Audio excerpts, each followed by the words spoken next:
તો એવી રીતે પરબ્રહ્મ પરમાત્માના આ સૃષ્ટિ તમે છોડો અને તમારે બધા સુખ ભોગવવા પડે તો ત્યાં અવેલેબલ છે, ત્યાં છે બધા સુખો, પણ એના માટે અહીંયા તમારે કર્મ કરવું પડે અને એ કર્મ પરોપકારનું કર્મ કરવું પડે. ધન સંપત્તિ વૈભવ તમે ઉડારો એવી રીતે નહીં, પણ તમે સારા કાર્યની અંદર ખર્ચ કરો. આવી કથાઓ જે થતી હોય, ધર્મના કાર્યોની અંદર તમે તમારું એક્સચેન્જ કરો તો એનું તમને ફળ મળે. કોઈ ગરીબ પરિવાર હોય એને તમે મદદ કરો, એનું ફળ તમને પ્રાપ્ત થાય.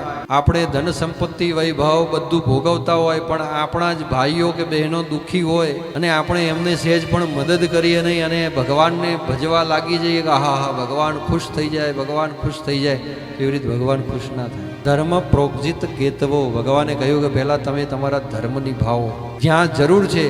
અહીંયા વ્યાસપીઠ ઉપર જે છે ને એ તમે 1 રૂપિયાનું દાન તમે નહીં મૂકો ને તો એ ચાલશે, કારણ કે અહીંયા સ્વયં પર બ્રહ્મ પરમાત્મા બેસેલા છે. કદાચ વ્યાસજી છે એમને પણ તમે 1 રૂપિયો નહીં આપો ને તો ચાલશે, કારણ કે એ પર બ્રહ્મ પરમાત્મા લગતું કાર્ય કરે છે. તો ભગવાનની એમને ભગવાનના 4 હાથ હોય, એમને શું આપવું શું નહીં આપવું એ નિર્ણય પરમાત્માએ કરી લીધો હોય.